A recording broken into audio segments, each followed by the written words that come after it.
Good afternoon. This is Bill from Europa, Naples, and today I have this very attractive 2008 Mini Cooper hatchback. It's finished in oxygen blue outside. It's got ebony cloth inside. Very, very attractive car with the white stripes, and pretty damn good options on this car as well.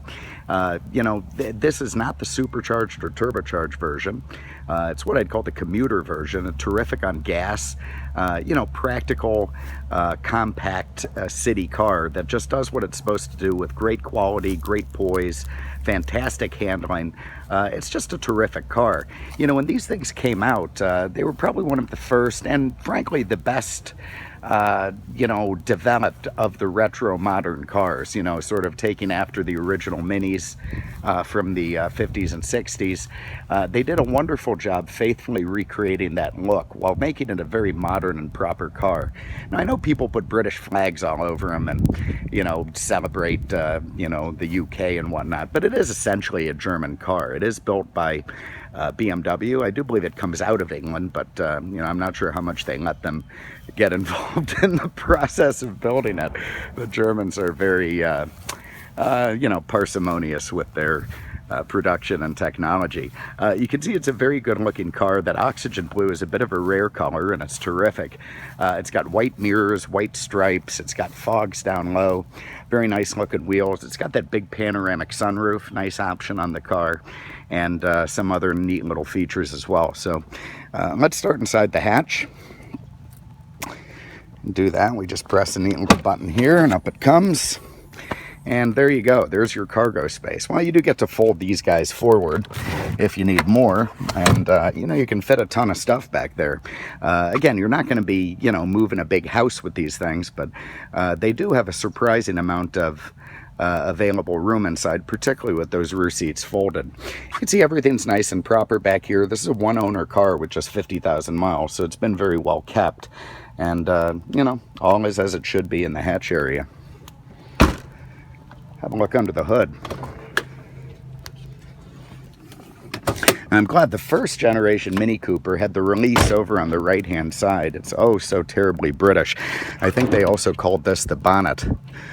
I don't know if we had a look in the boot. I don't know if you call hatchbacks boots, but either way. Under the bonnet is this 1.6 liter inline four-cylinder. It's not a rocket ship, about 120 horsepower.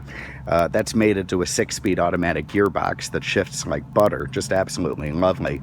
But it is peppy enough in this small car to really move it down the road in an acceptable manner.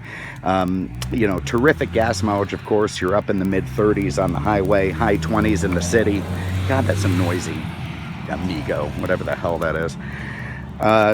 So it does, again, what it's supposed to do fantastically, and that is turn in great gas mileage while delivering, pretty adequate performance and, just being a good, solid English German-built car. All right. I like those lights, too. Just like the whole way these cars look. That little stubby antenna in the back. All right, here you can see in the back seat, they give you ample room for 2 passengers, kids, adults, whoever you want to stuff back there. Very nice contrasting black and gray design, and, you can fit baby seats back there if, God forbid, you decide to have children. And, everything looks nice and proper in the back. Door panels, sometimes they do all this funky crap with these things. I'm glad this is just black. Looks nice. I like the gray armrest in the middle, the funky little half moon stuff, all the speakers. You got your power mirror switch there. Mini is truly a thing unto itself. There really is nothing else out there that's like a Mini.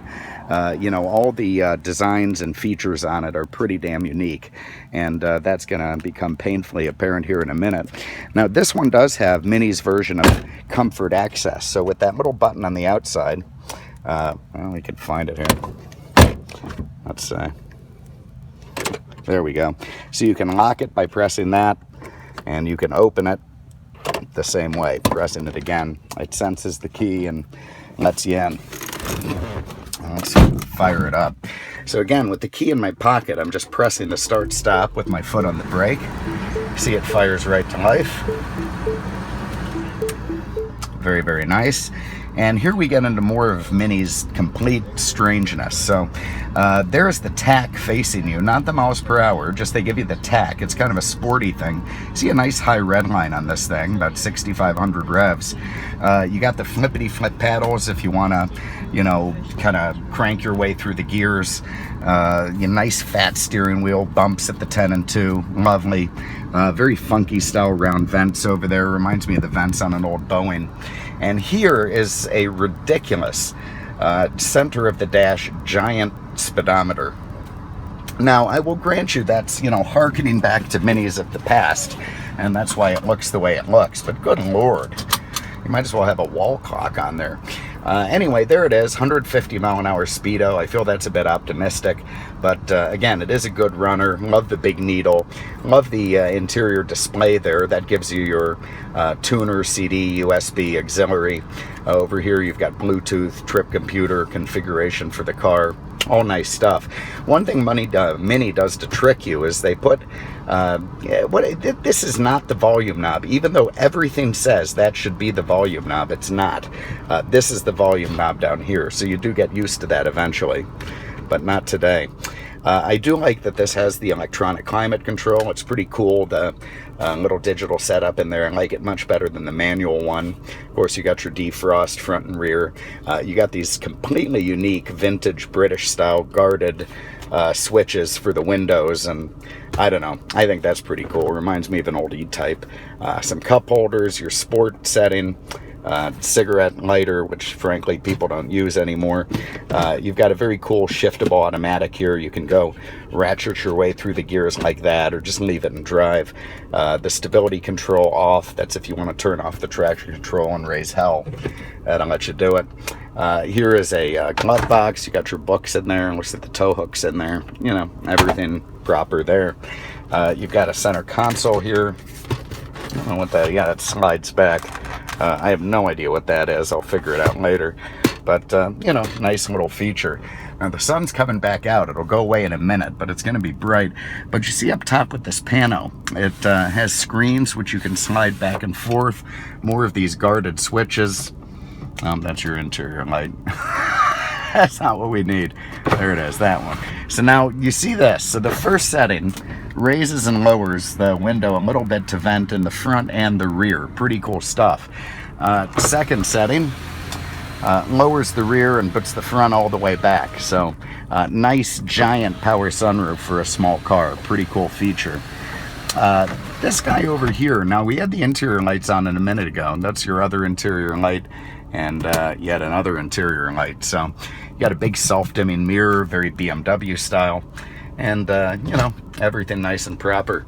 Also, you have this secret hidden mini compartment, which I presume holds a CD changer on a more you know, animated model, but this one you can just stuff your drugs or cigarettes or, you know, whiskey, whatever you want to put in there. I suppose a 9mm would fit too. All right, let's go for a spin. Now, one of the things that I love about Minis, and I do love it, is how much fun they are to drive. It's like a little guilty pleasure.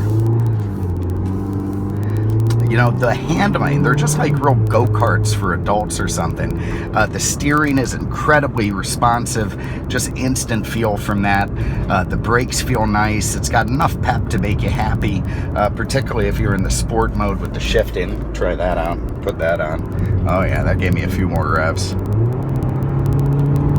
And you can feel it, you know, I mean, it's not rated for a ton of horsepower, but man, does it move this car more than adequately while you get terrific gas mileage and enjoy your drive to work. So nothing wrong with that at all. You can see this one goes down the road nice and smooth. Again, 50,000 mile, one owner car, been very well kept. You know, there's just nothing to cry about with this. It's just a sweet car. Oh, these big trucks, they're gonna plug up the system here. Let's see what we can do. I'm gonna try to go into manual mode from drive sport. So now we're over. We're ratcheting M1, that'll be M2, forward. Okay, so let's hit it.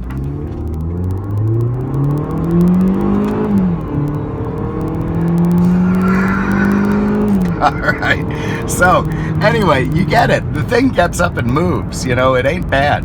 And a lot of fun to drive. You go back to drive and, you know, now you can just make your way to the library and, you know, pretend you're a good citizen and not out violating traffic laws. So if you have an interest, give us a call, 239-649-7300. On the web at mercedesexpert.com. I'm going to try and get around this big, ridiculous truck and make my way back to work. So thank you very much for having a look today. We appreciate it.